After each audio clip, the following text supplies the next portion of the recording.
In recent months, something unusual has unfolded in the Catholic Church, not in the form of loud protests or dramatic public confrontations, but through a quiet, formal action that carries far more weight than any slogan ever could.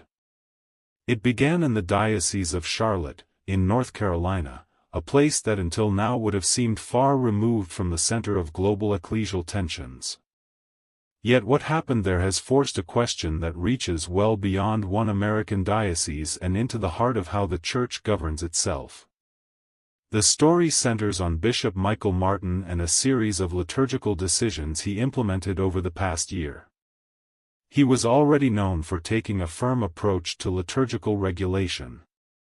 Months earlier, he had significantly restricted the celebration of the traditional Latin Mass, limiting it to a single authorized location within the entire diocese. For many faithful attached to that form of worship, the decision was painful. For some clergy, it marked the beginning of a deeper concern.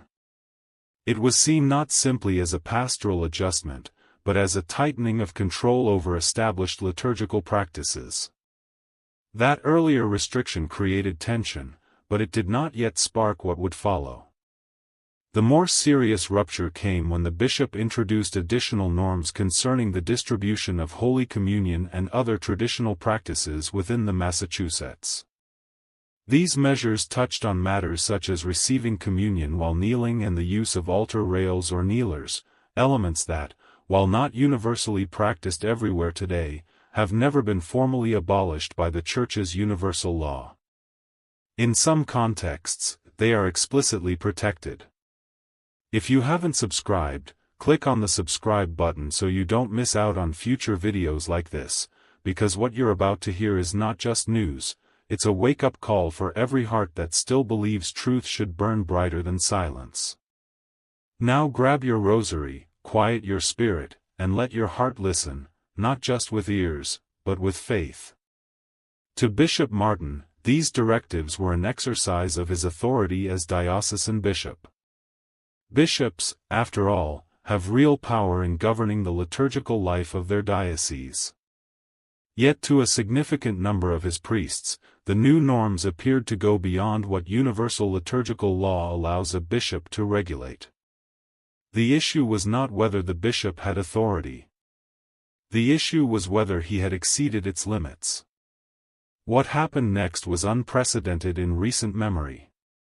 Dozens of priests from the same diocese, far more than a small, disgruntled minority, chose to act together. They did not publish an open letter. They did not organize demonstrations.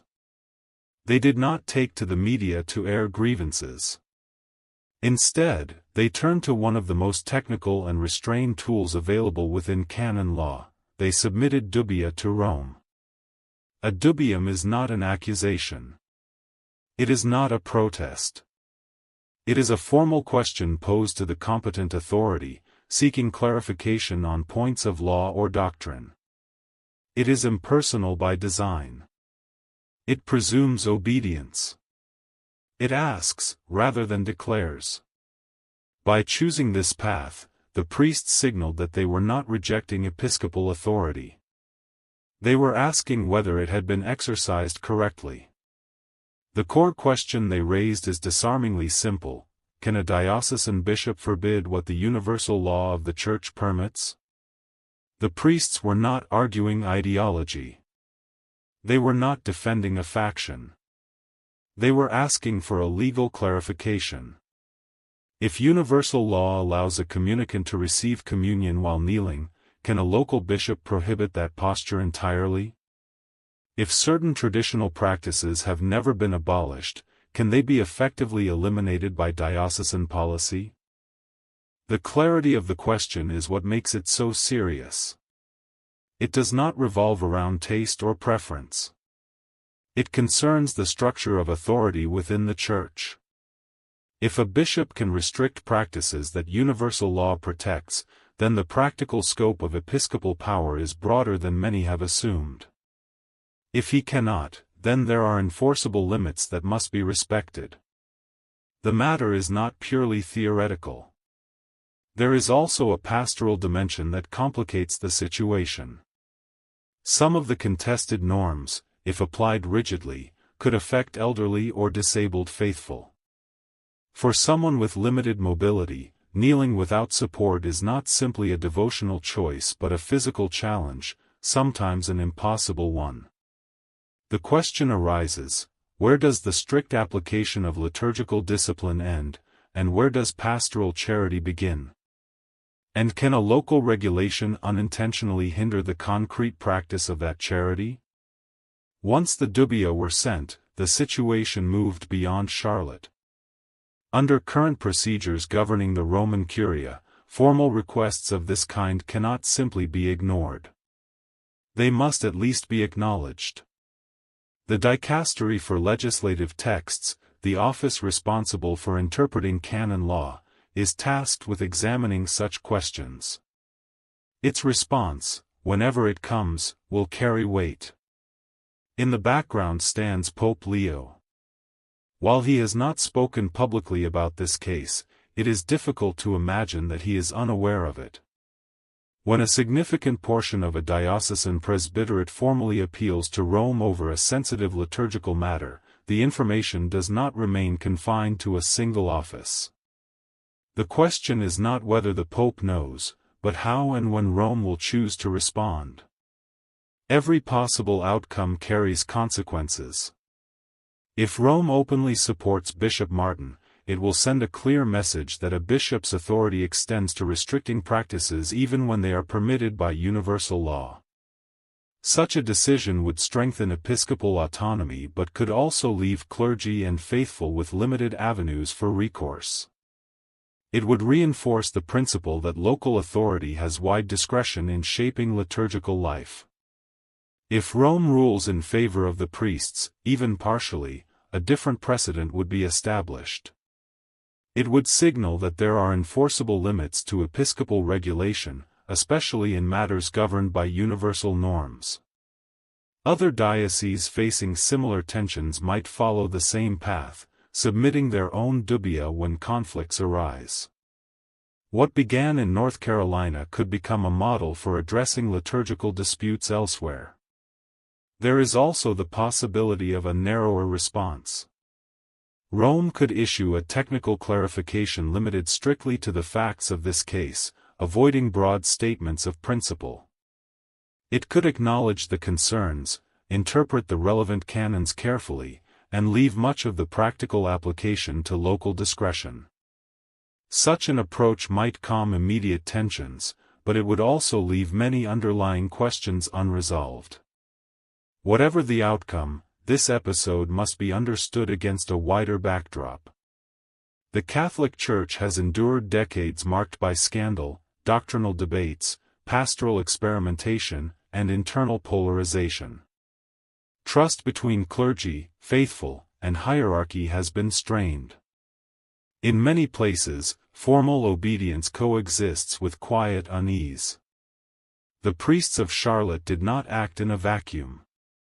Their gesture emerged from a climate in which questions about authority and accountability carry particular sensitivity. What makes this case striking is its restraint. There are no rallies.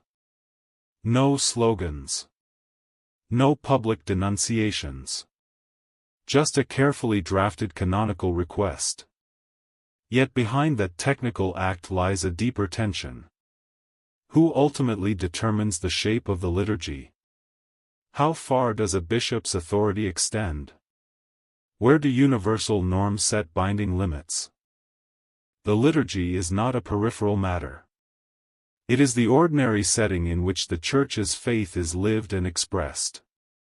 When disputes about law and authority reach into the celebration of the Eucharist, they touch something central.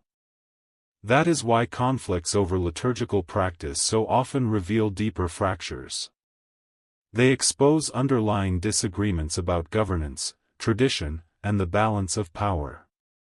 For the Diocese of Charlotte, what began as a set of local directives has become a test case. For Rome, the situation presents a delicate challenge. Any response will be read not only in North Carolina but around the world. It will shape perceptions of how the Church understands the relationship between universal law and local authority. In the end, this is not about a single posture or a particular piece of liturgical furniture. It is about the equilibrium between authority, law, and tradition. It is about whether established rights within the Church can be curtailed at the local level without clear limits. It is about how conflicts are addressed in a community that values both obedience and conscience. Charlotte's priests chose a path that avoided spectacle and embraced procedure. They asked for clarification, not confrontation. In doing so, they have placed a structural question before Rome. The answer, whenever it comes, will not simply settle a diocesan dispute. It will define, at least in part, how the Church navigates the fragile balance between unity and diversity, between authority and accountability, in its own governance. What is unfolding is quiet, but it is not minor. The Church now faces a decision that will resonate far beyond one American diocese. And whatever Rome decides, it will come at a cost, because the issue at stake is not a passing preference but the framework within which the Church orders her common life. If this message touched your heart, like this video and share your thoughts in the comment Amen and stay with us. More Eucharistic stories, deeper reflections, and holy insights are on the way. May Christ in the Eucharist be your light, your rest, your truth. Amen.